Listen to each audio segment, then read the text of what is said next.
You have two?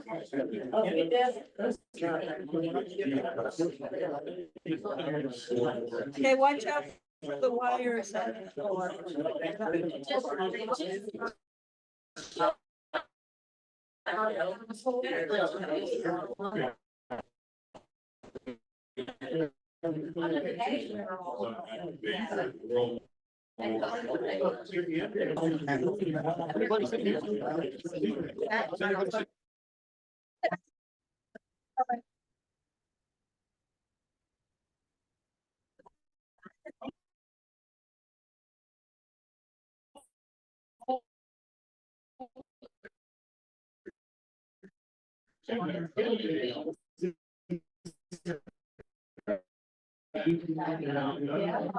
It's like years and years and years ago. Well, like it's you like choose the like.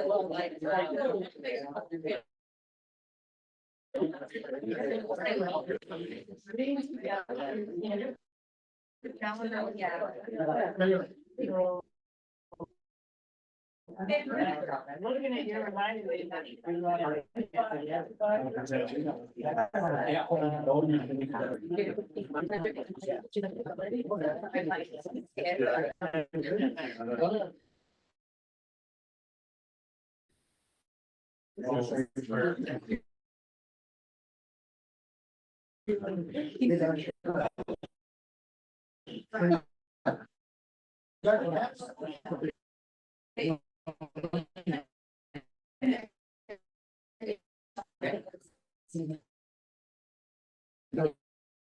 yeah, really brought me.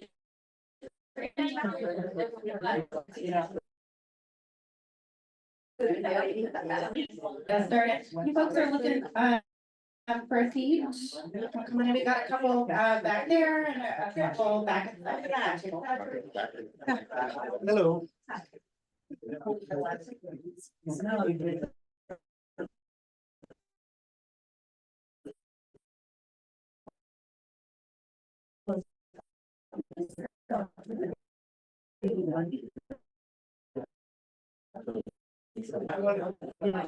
Hey, thank you guys for joining us today. I'm Paige Walters, president of the Springfield City Club Board of Directors. And we're so pleased that there's a lot of interest in this work that City of Springfield is doing to comply with a statewide rule friendly equitable community is a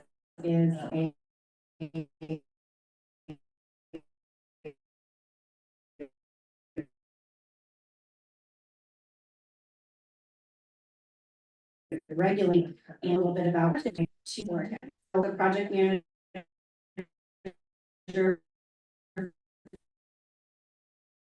for Springfield climate friendly area this project. Set in page in the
On targeted engagement, demographics, and so thank you. So we're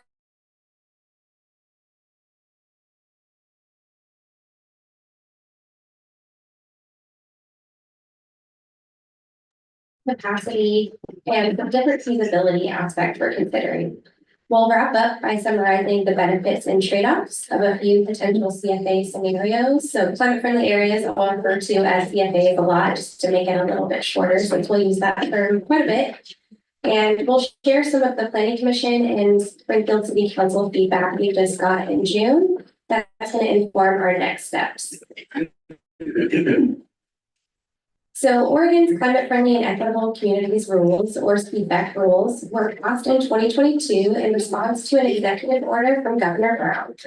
The rules require some cities, including Springfield, to reduce greenhouse gas emissions by identifying and adopting one or more CFAs, which will allow for dense urban mixed-use centers where people have options to meet most of their needs without relying on a car.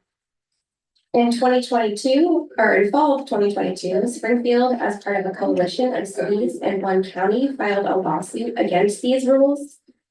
This coalition supports the goals of reducing greenhouse gas emissions and building equitable communities with access to housing and transportation for all community members, but believe that a one-size-fits-all approach does not work for our diverse communities.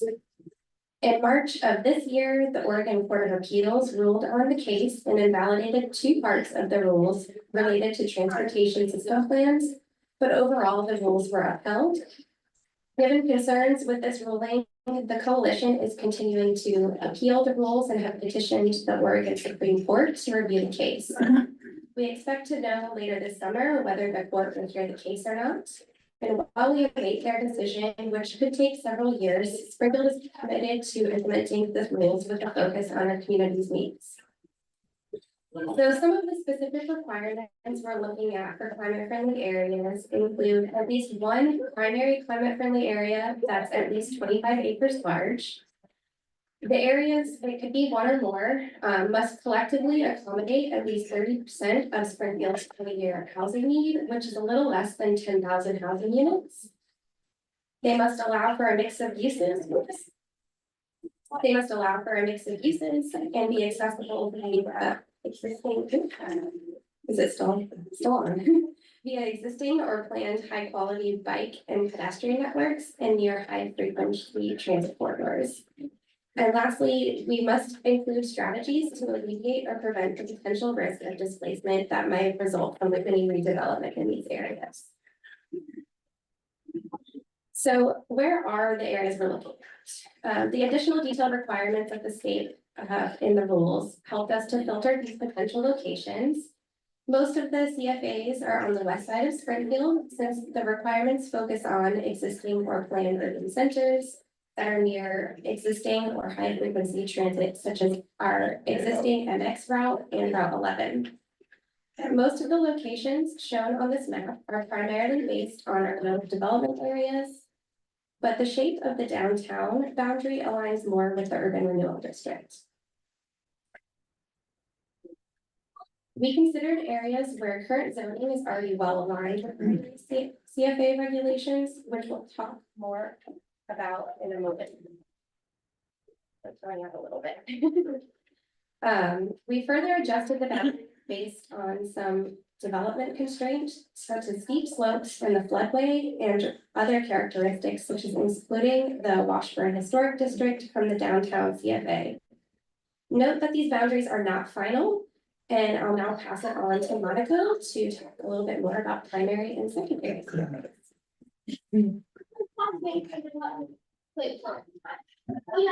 Hi again, everybody. It's great to see some familiar faces and new faces as well. So I'll just turn my version on here. Sorry. So there are some important distinctions between those two terms, Chelsea noted. Under the rules, Springfield could designate just one primary CFA, as Chelsea mentioned, as long as that one has room to fit 30% of Springfield's housing need for 20 years. but we have flexibility to apply requirements in a way that makes sense for us, and where we think we wanna see development. One thing we could do is also make use of secondary CFAs and say, actually, we prefer not to put everything in one area, really densify, really grow up and spread things out a little bit. As long as those secondary ones can help us meet that capacity requirement, that 30%. So distinctions that can inform our options, primary CFAs have higher allowed heights, and this is a maximum height of 85 feet. That would be in our development code, and minimum densities of 25 units per acre. Secondary CFAs, no minimum size requirements, so we're not looking at least 25 acres. They have lower allowed maximum heights of 50 feet. And lower densities of 15 units per acre.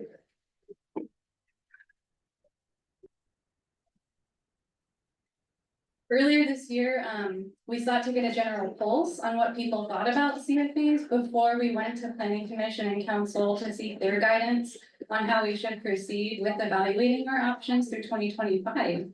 I'm curious in here, who has received a letter, from Chelsea or at least Chelsea at some point. Okay, that's helpful. And then how many might have joined our virtual online drop-ins? And then I'm curious about who might have taken the survey.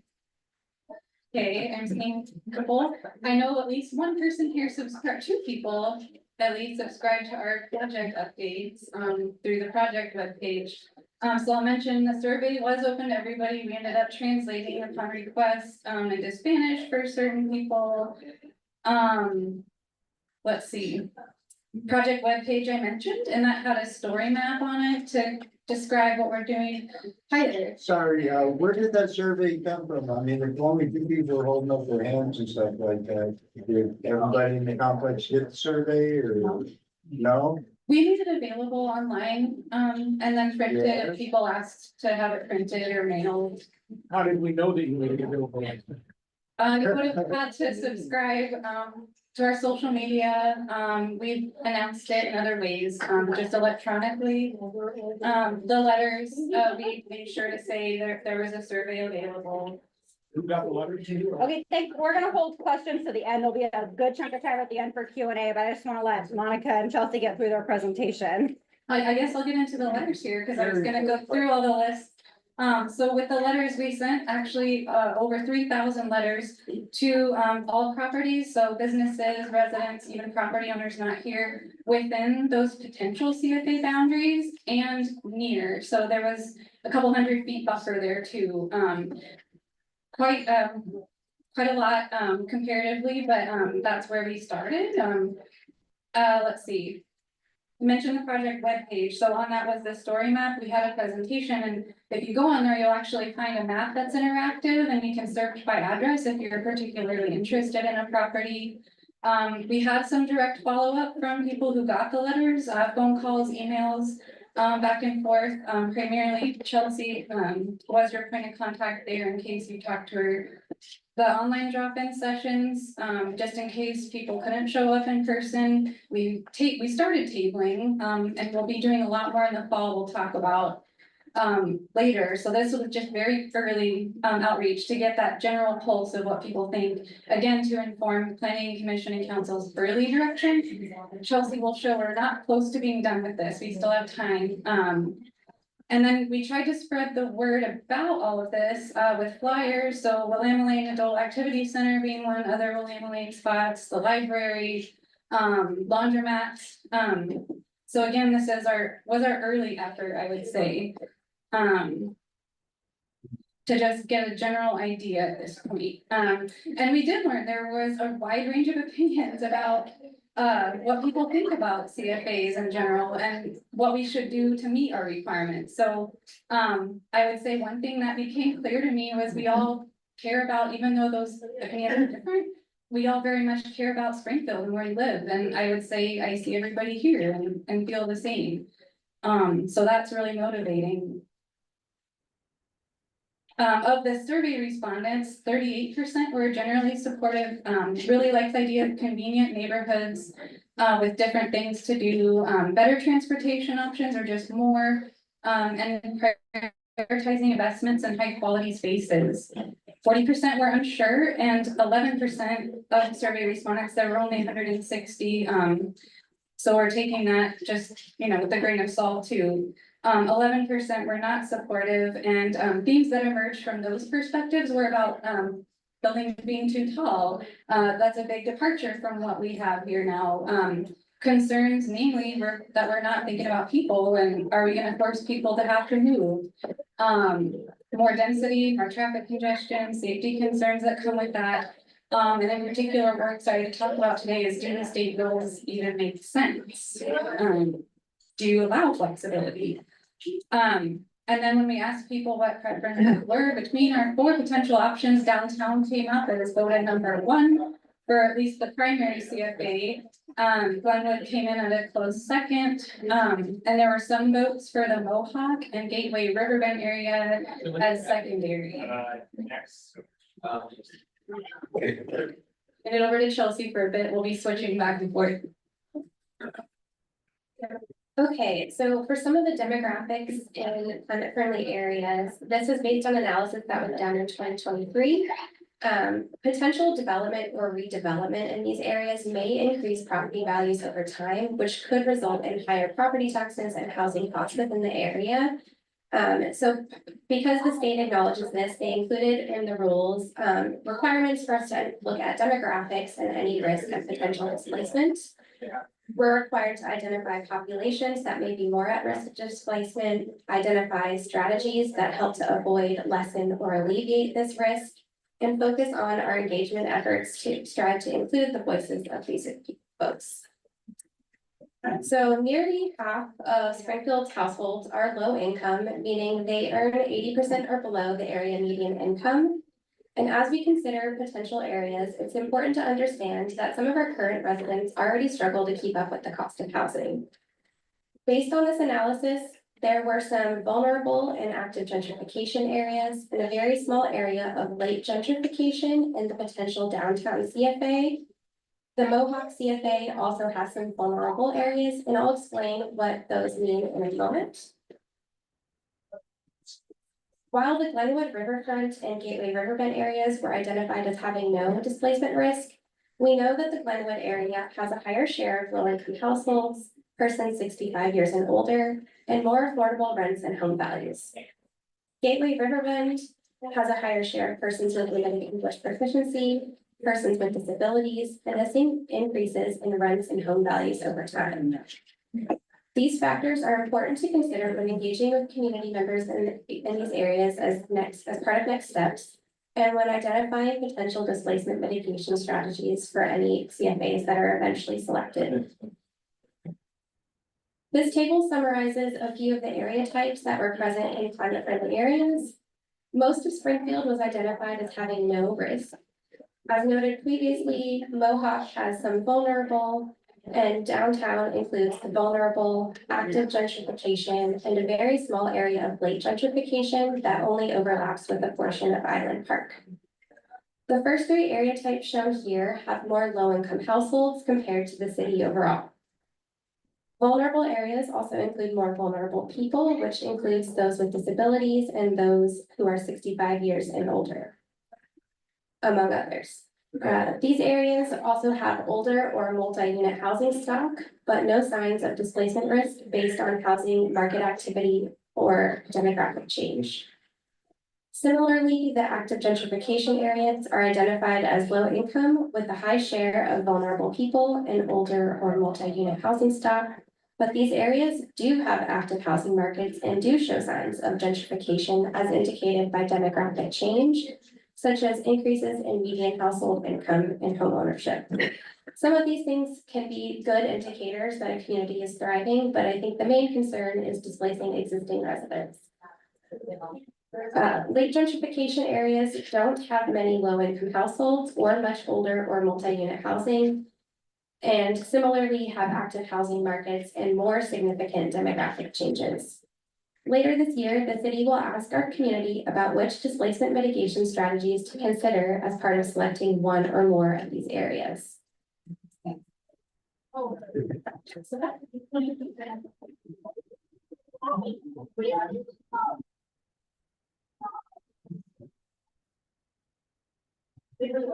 I'm not forgetting, it's about people. I'm gonna have to get into some numbers here, to get into the market and what we're actually looking at. Just to size up for the rest of what we're talking about. So what this table is showing us is the capacity for housing as the state defines it and assumes we'll build to. Which I'll remind you is that, we need to get to 30% of our housing need that we predict to happen in a 20-year period. So you'll hear that number a lot. We need to get to almost 10,000. Given we're looking at about 30,000 units, we expect to see, in 20 years. Or less at this point. So based on those requirements and the state's assumptions, downtown, I'm not gonna bother with my mouse here, but downtown would actually alone get us there, to meet those requirements, at 10,734 units is what the state assumes. So keeping in mind the state has set that bar, our consultants, our consulting Cascadia partners, they helped work with us on additional factors that influence housing production in case Springfield is really concerned about these areas actually being able to produce housing under the state's requirements. So again, what do we want? What makes sense? We looked at 3 categories: availability and capacity of infrastructure, more about what current landowners think, because we do have several large landowners and a couple CFAs, and if they're not interested in providing housing, we're not likely to see it. And finally, market economics. So how does this play out given costs and prices, was the main question. So starting with infrastructure, there's a lot here. To arrive at what you're seeing with these sort of stoplight colors and the red, yellow, orange, green. We got together, staff from multiple agencies who look at our utilities and manage our biological life cycles like stormwater, wastewater, drinking water, to get their assessment of readiness to serve these areas. Relative to that full assumption the state makes about how many houses we might actually see. Red indicates really poor positioning and there's a lot of work to do to accommodate all of this. Green doesn't mean it's all done, but we're very close.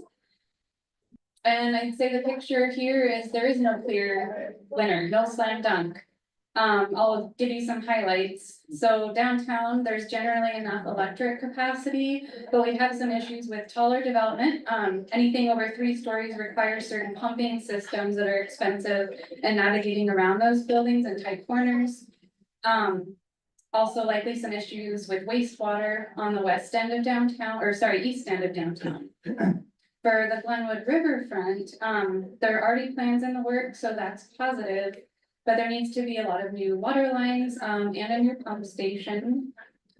In the Mohawk area, we're looking at enough electric, capacity, but need to consider increasing capacity for water systems. And Gateway Riverbend, just a lot of issues, quite a myriad of them. So that's the high level. Back to Chelsea. Okay, so where are we today in Glenwood? We wanted to understand some of the plans for the master plan area.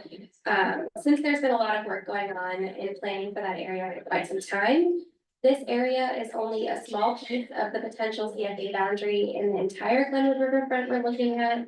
But we did interview the development team working on that development concept, and we learned that their plans reflect pretty well what the state is wanting to see for climate friendly areas. And they're very much in line with the requirements. So that's really good to hear. Not much would have to change with the existing code in that area. It aligns well with kind of the vision of what they're thinking about building. There were a few small points of difference, such as maximum block lengths, but it seems that the state rules allow for some exceptions that would make that development still possible. Looking at the rest of the potential Glenwood CFA, It's a bit of a mixed bag since there's different landowners, there's operating businesses, and there's residential areas that would need to be considered. So another major landowner, of course, is Keith Health in the Gateway Riverbend area. One theme that emerged from talking with their head of real estate is that because of the closure of the Eugene campus, this is where they're really doubling down on operations. So that means the land there is primarily going to be earmarked for healthcare uses. The only part that could be up for grabs for housing is the outlined area shown on this map, which is about 40 acres right along the Mackenzie River. It could be a really great site for housing and public enjoyment if the river access is possible. But because it's near the river, it's in the floodway, which makes part of the area not developable. So this area could meet the minimum requirement for a primary climate friendly area, but this is a limitation that's going to be important to consider to understand if this area would actually realize any new housing development.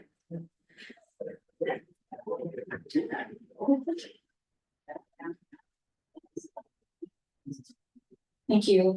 Finally, the economics piece of this, our consultant team really stepped up to help us in this area. So I'll say, normally they would be speaking to these slides. I might have to look at my notes more than usual because of this, just covering, I'll say they're channeling positive energy right now and supporting, and both here, they're both good. So apologies if I have to look down a little bit. So what the consultants looked at, they considered what's financially feasible in Springfield's market, put into perspective some of the other concerns about tall buildings, and is that going to play out in the way the state seems to think? And the answer to that generally was no. As you're all aware, construction costs and lending costs are high, and just as it affects homeowners or potential homeowners, it affects developers. I know some of you in this room have firsthand experience with that. So let's see, I'd say, just give me again. So we're calling that primary CFAs allow 7 stories, or that 85-foot height, limitation. That likely construction scenario is something I wanted to show. It's that third image from the left, and that would be 5 stories of wood frame construction over the 2 stories of concrete podium to get you that 7 stories. This form of construction is more expensive than what we might see to the left of that image. And isn't something we see commonly built here in Springfield. We're learning through our analysis that sales prices and rents in Springfield are not high enough to make the case to lenders that 5/2, the wood and concrete, makes sense and is a reasonable investment at this time. So what our consultants have shared with us is that within CFAs in the near future, we're more likely to see things up to 60 feet. Given our market conditions at this time. So I'll dive a bit deeper to give you a better sense of what and whether the state's methodology says if it's a bit rosy and what a more reasonable estimate would be. Our consultants used a model to estimate building capacity that accounts for the market. And they applied the model using 2 scenarios. So one, what does our existing code do? What are the requirements telling us now? And once CFAs are in place, do developers get to do something different based on what's allowed in the code? So this image represents what we have in place now, our current code, what can get built. So small lot detached home on the top left, tandem attached housing, top right, 2 3-story apartments. Those have external stairs and surface parking. And then on the bottom right, a 4-story apartment with an elevator. The analysis essentially assigned those buildings to the different zones that are in place within the boundaries of the 4 potential CFAs. And then compared what the cost to build those would be based on what we allow today. Does it make sense? They did the same thing for the alternative case where the state assumes taller buildings, higher densities. Also keeping in mind there should be new infrastructure paid by who, we'll have to figure out, but we need new infrastructure to support that. So the consultant's model included everything from those tandem homes all the way up to that even 7-story model that might not be likely. It's that 5/2 again with the wood and the concrete. there are several methods to gauge how a project might pencil out to make financial sense. What our team used was the residual land value approach. So this is kind of in the weeds, but it is important enough to explain now because it lays out the why for the rest of the slides. So you can see how things play out. What residual land value does, it assumes a certain sales price and it works backward, if you will, or a developer goes and starts tallying like what all is considered in a project to work their way up to a price that they're intending to sell to figure out, is this going to pencil? How do we make this project go? So working up to that, looking at certain fixed costs, hard costs like materials, construction, soft costs, permitting, labor, what margin are they looking for? So that all builds into the budget, and then that bottom line there is the land cost, residual land value, meaning the maximum price, the most someone would pay or a project could afford to purchase based on those other assumptions. So starting with, I just need to know how much I'm gonna pay for this property, basically. So knowing this, we were able to find land within the potential CFAs that are equal to that maximum price or less. If we find that land, we assume those properties could potentially redevelop for more housing. So I realize the numbers are hard to see here, as are the colors. I would treat this more as an explainer slide to orient you because you'll see this graph and that shape throughout the next set of slides. I'll also mention if anybody's interested in this presentation, we can email or provide it some other way, mail it.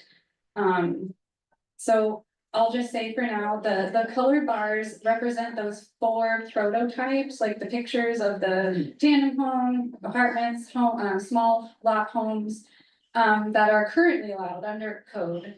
If you see a bar that goes upward, that means the rents or sales prices within that area make enough sense. Below 0, a project would actually need a subsidy and wouldn't make sense to do. The other emphasis here is that you want to compare where the bars fall relative to that dashed line.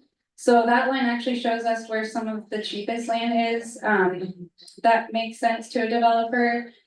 If a bar falls below that, it might mean some land in that area still isn't affordable for a project. I mean, I know we said we would take questions, but I would entertain one at this time. The next few slides will get kind of dense here. I think this will relieve a lot of concerns, I will say. So starting with our existing zoning, you can see 4 different prototypes. Small lot home attached, 4 stories, and you can see how they fall in place. I'll explain that a little bit more here with some key takeaways. So what we see here, garden apartments are pretty feasible downtown. They go above and they go upward and above that dashed line. But we're also seeing that downtown is a strong market for rentals and not so much home ownership. In Glenwood, we see that the garden apartment style does very well, even more so than downtown. Feasible and actually is consistent with what we heard from the master plan development team. In Mohawk, we have buildings that have positive values, they're all up, but see how far below that dashed line they are. It might not make sense. Prices for land are too expensive at this point to make anything feasible. For Gateway Riverbend, everything's on the margin. But home ownership types still perform the best, and I think that is consistent with what we still see out in that area today. Okay, so alternative case. The state allows higher buildings, more density. And what really should draw your attention at this point first is there are really some big negative bars here. That tells us that 5/2, the 7-story building, wouldn't even make sense if the land were given, if it were free. So that's the story. A few other takeaways aside from that, not penciling out, the 3- and 4-story apartments do quite well in every CFA, as do the compact, like more attached style homes. Those are the 30 to 35 units per acre. A major difference here in this scenario is there are transportation and public space investments that are assumed in this model. That a developer may not have to provide. That helps a lot with whether they figure out if someone's gonna pencil out and build it. So my takeaway at this point is across all 4 of those potential climate friendly areas. The consultant team was also able to figure out how much housing would we get under the market constraint scenario that we just talked about. Like right size in Springfield, right? So under this existing code, we have about 3,300 units. That gets us about a third of the way to the 9,920 unit goal.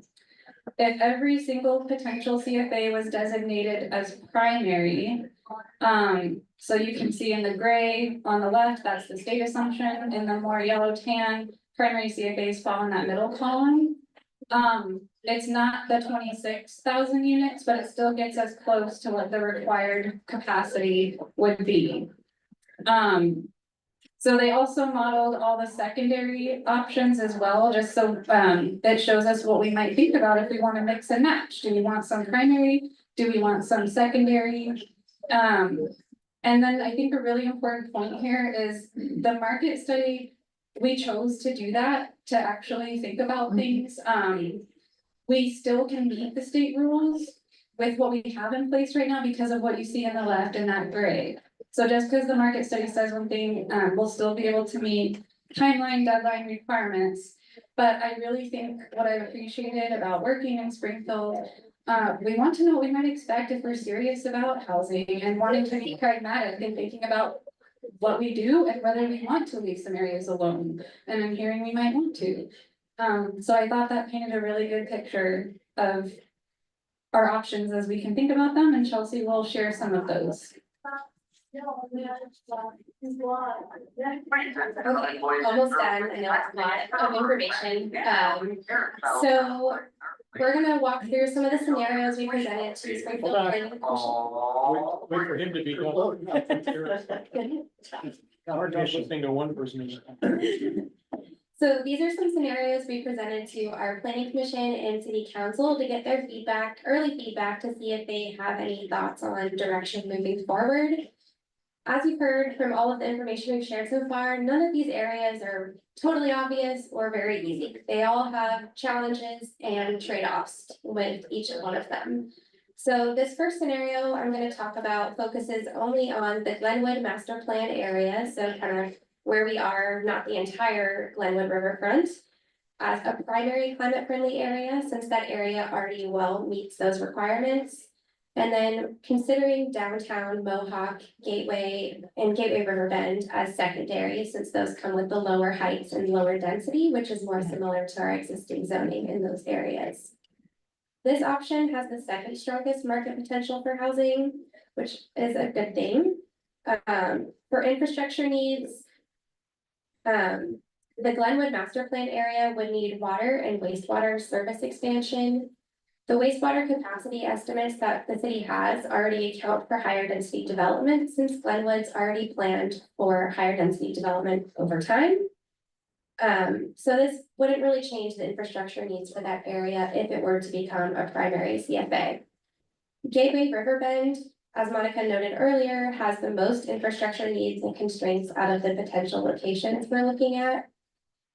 If the housing units were spread over all 4 of the areas as shown on this map, the existing electric substations have the physical space for additional transformers to feed to serve the 30% housing need.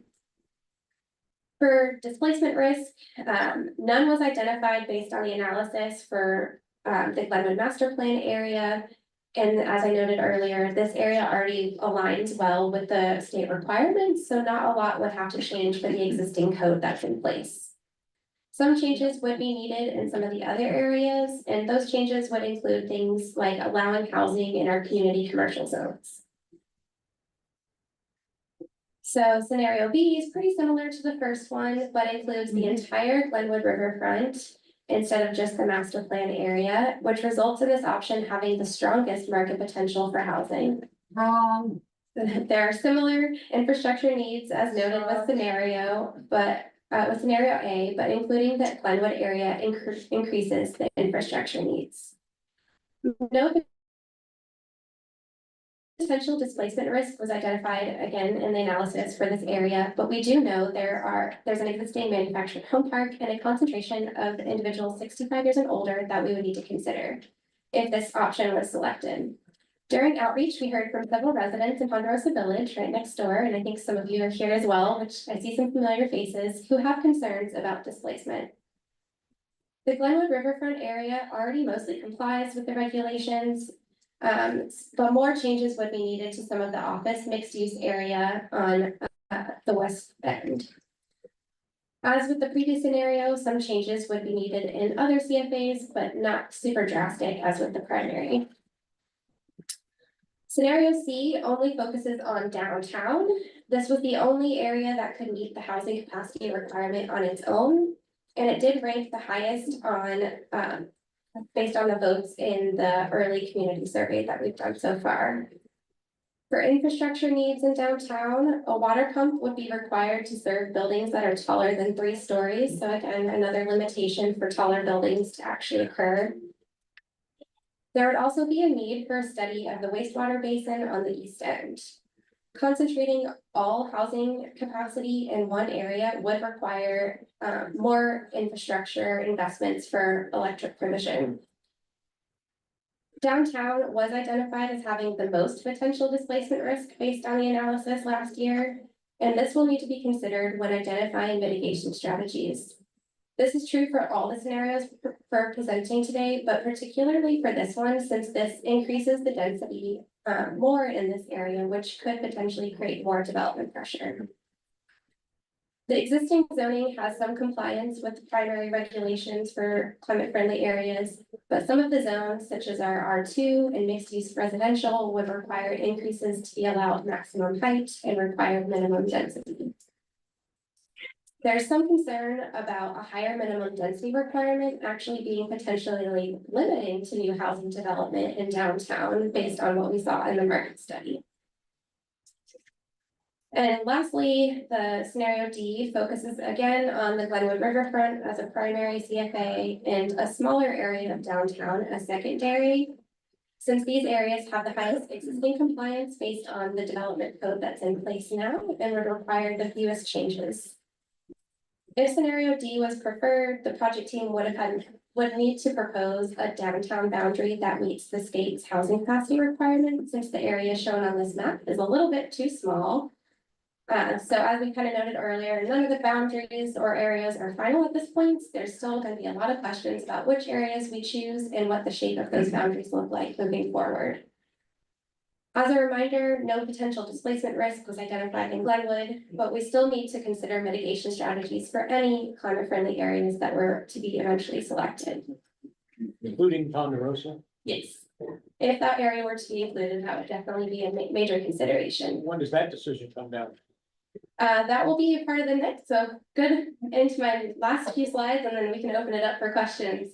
So I don't need to probably repeat again all of the scenarios. We have a lot of options on the table to meet the state requirements. We do not have to designate all 4 of these areas.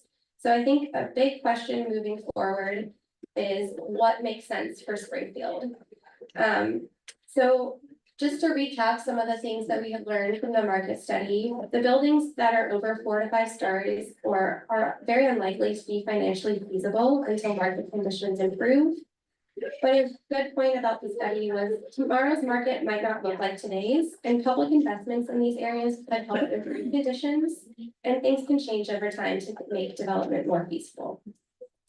So based on what we heard from our planning commission and our city council, some of the key considerations that we heard from those 2 discussions with them in June were to consider how do we allow more housing, understand the potential community impact with displacement, and understand the scope of changes that would be needed to existing plans and code with any of these areas. One commissioner noted the importance of providing housing closer to jobs and preferred scenario A and B to support that. And another was curious about scenario D, but not sure about the best boundary for downtown. For council in particular, there was interest in supporting more home ownership opportunities and questions about how CFA regulations may impact that by only allowing higher density development, so most likely resulting in apartments and rental options. There was also interest in exploring the Glenwood riverfront as the primary CFA, since that area already mostly complies with the state rules, and considering the other 3 areas for secondary that allow for lower heights and density. There were some comments from counselors to consider the shape of the boundaries. For example, we could shrink the downtown and Glenwood riverfront CFAs, and we could not include some of these areas such as Mohawk and Gateway River Bend based on the market study showing not much housing development may occur in some of these areas. Overall, there's really a desire to know more information and proceed with outreach to hear more from the community about what makes sense with these areas to inform council selection of which areas we'll move forward with early next year. So the next steps will really involve identifying the draft plan and code changes for these areas and what strategies that can help mitigate potential displacement risk. That will be the main focus of outreach this fall, and there will be more opportunities for input. And we'll be sharing more information as we nail down those details on our project webpage. So I think Monica mentioned, but please subscribe for project updates, and we'll probably be doing another mailer to folks that live in or near these areas again. So as I mentioned, in early 2025, council will be asked to select 1 or more climate friendly areas. And then we'll actually start drafting the specific amendments that will eventually be adopted by council. If the area includes any property outside the city limits, such as Glenwood, the Lane County Board of Commissioners will also be a part of the decision-making process. So thanks for sticking through a whole lot of information. I know some of it's dense and it's a lot of, and challenging information. So Thank you. Round of applause, Chelsea and Monica. Thank you, guys. Chelsea, I'm gonna help you field questions since there's a lot of folks here, so if you guys don't mind. And I know we have some folks here who are not City Club members. I'm just going to remind everyone that this is not a public forum. This is a Springfield City Club program, so please keep your questions respectful to staff. But I will say that if you do want to give general comment and public comment, I really encourage you to do that in front of Springfield City Council. So my first question is actually going to be, when does this come back before council where people can make public comment? That's a good question. We don't have a specific planning commission or council date. We're thinking about potentially going back this fall after our next round of outreach, but really we want to hear more. I think both planning commission and council want to hear more from the community, especially folks that live or have businesses in these areas first. So that's going to be our next focus this fall. We don't have dates figured out yet, but we will be doing more in-person events, a lot more targeted outreach in these specific areas. So definitely sign up for a project webpage, and we'll be putting more information on that and doing social media updates, and again, another mailing to folks. Thanks. Okay, questions? Who is doing the displacement studies? Because where they came up with that after Glenwood, that's a joke. That isn't even accurate. And the other question is, if they use what they're saying up there now, it's not going to be accurate. So how are they going to, redo that? It's got to be done over. It's not even accurate. I definitely agree with the accuracy of it. So it is based on the state's methodology and state rules that we're required to follow, which again, why Springfield and the other cities are appealing the rules, since there's a lot of concerns with that. One thing was the analysis is one piece. I think we know locally that there is displacement risk in Glenwood already, and we want to consider that. So I think that's trying to ground truth it with our local knowledge, not just relying on what the analysis said. So regardless of the analysis, for any climate friendly areas, we still have to include mitigation strategies. What are the parameters for the displacement? Maybe that's something where can I look that up? Yeah, I can definitely follow up with it. So pretty dense methodology, but again, doesn't result in the most obvious answers. That makes sense, but I'm happy. Kind of curious, because they missed the boat completely. And it's not just for Glenwood, it's for several. Yes. So if that's one of the things that is what's going on, they gotta back up. We agree, and we did provide that feedback to the state, and I think other localities have similar concerns. I know Eugene is also having to do the same work, and they have similar shared concerns, and it's not really telling us the full picture. Thank you. Your question? Bill? Going back to the initial kind of analysis of these four areas and the number of the capacity within each one and the ability, say, for downtown to entirely meet this projected housing demand, is that based upon an assumption of a certain density and or is it sort of like, well, say, you know, the downtown area can fit these 5 to 7 story buildings, which are not economically feasible right now, but that would be what it would take in order to meet that, whereas first the capacity things, and then in the scenarios that you have.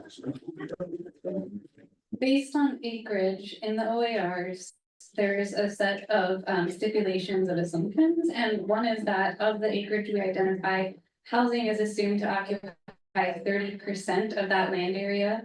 Public spaces, rights of way are all excluded. And there's a unit size assumption as well. Not sure if that will be what people want or what will happen, but it was 900 square feet. So that was a built-in, we were told to do it a certain way, again, to result in those numbers. Again, we paired that with what we will allow or should allow, based on code changes they're asking us to do.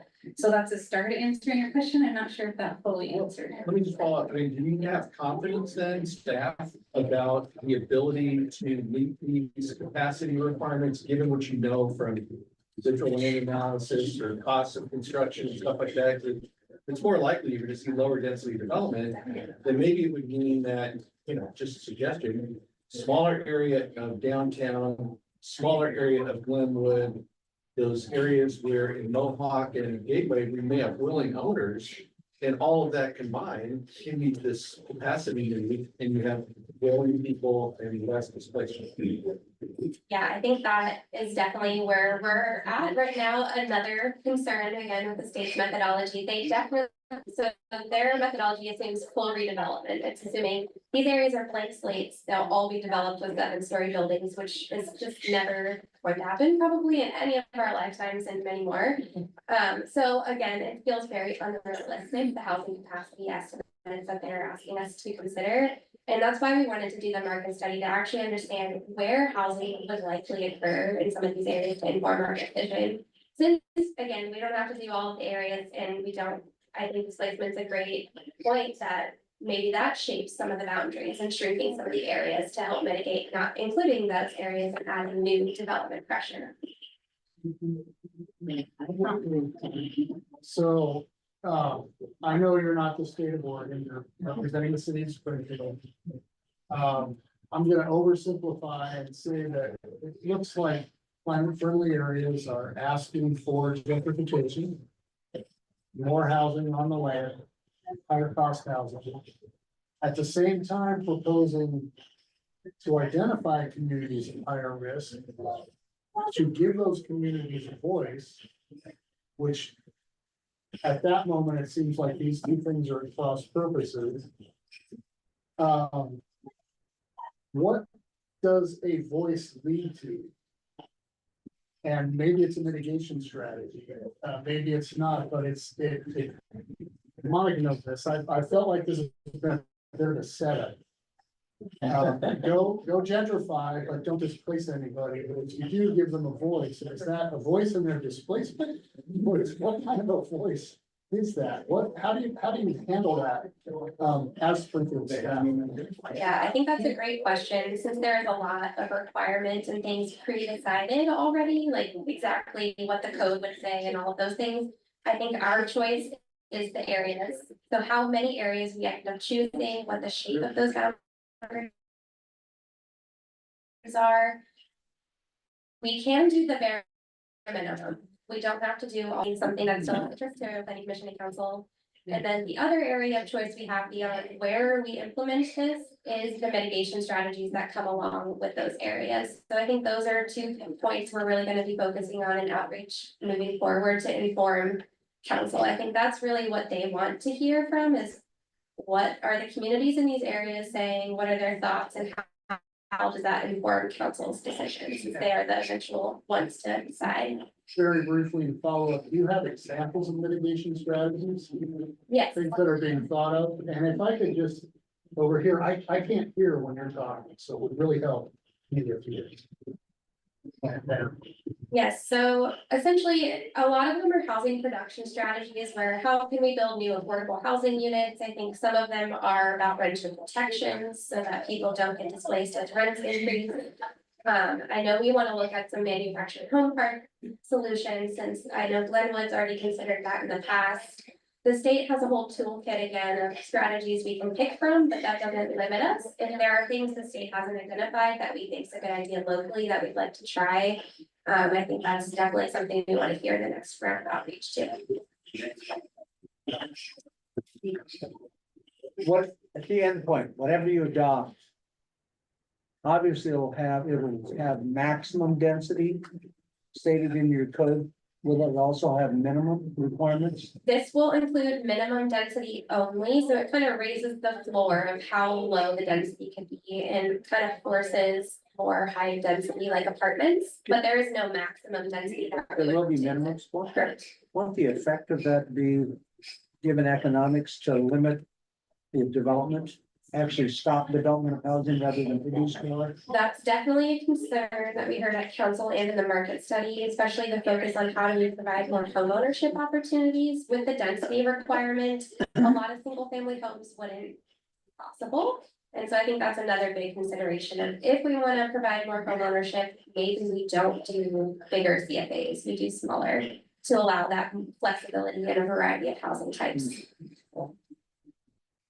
I think the word flexibility is really important, and how do we not get in the way? I think the state's theory is let's allow more and see what happens, but this is prescriptive, and like we've talked with other people throughout the city, and it's like, we can already do what we want to do without this, so we are trying to be mindful of, well, maybe the theory doesn't play out when you allow more than what we do, maybe people don't start. So flexibility is really important. I'm thinking about our options. CJ and then Tom. Thank you. Question and a comment. I've been working with AARP on their age-friendly neighborhoods, and it seems like a lot of what they want and a lot what this wants are very close together, and I was wondering if you're working very closely with that leadership group, but don't answer that yet. In terms of infrastructure capacity, I didn't see anything about parks, because for as many people as you have to have so many parks. I'd like to hear that sort of answered, and HUD's involvement, and you can answer one of 3. Go for it. Yes. Back in 2022, mostly, we did interview community leaders. I don't remember the name. I was actually out on maternity leave, but we connected with the AARP and hope to again. So I would love to do more, and for the fall in particular. Carmel Snyder. Okay, I could actually even find the name if you want to connect after. Okay. I have that. See if that matches. So I'm really excited you're here. Thank you, and thanks for that feedback.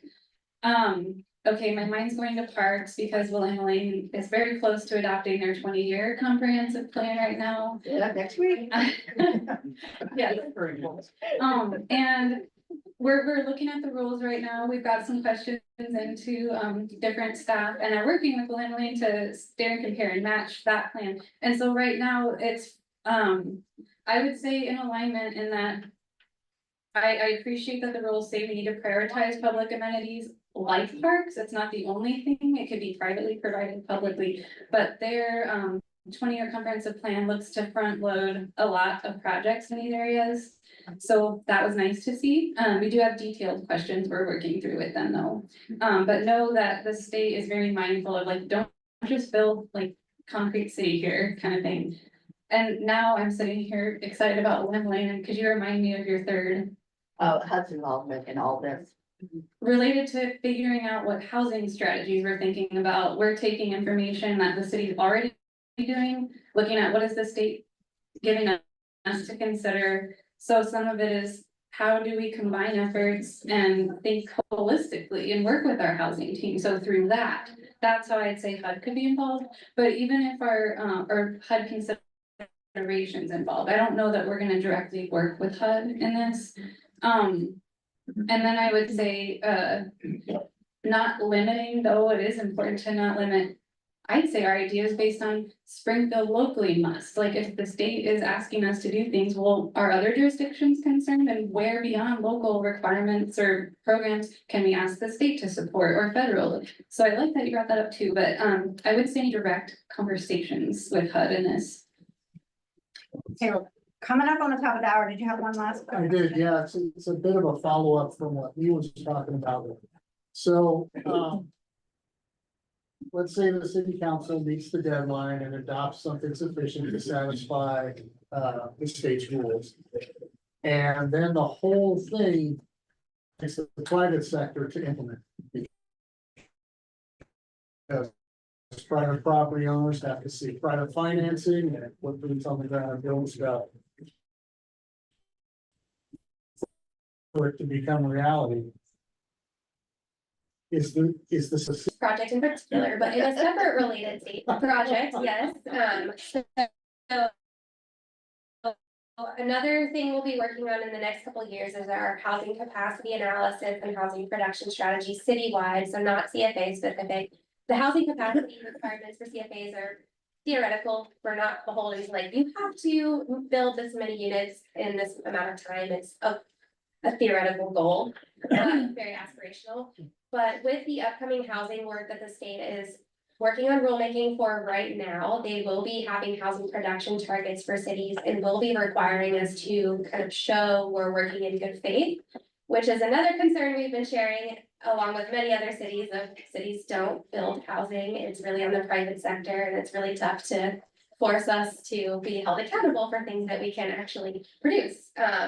And some of these things aren't helping housing actually get off the ground. That takes infrastructure investments and direct public subsidies, not just changing code requirements. So a lot of interesting big state conversations going on right now. Okay, I'm gonna wrap this up with one last question around the cost, because you mentioned infrastructure. So back on your slide, there's clearly a myriad of things that we need to do to meet any growth goals.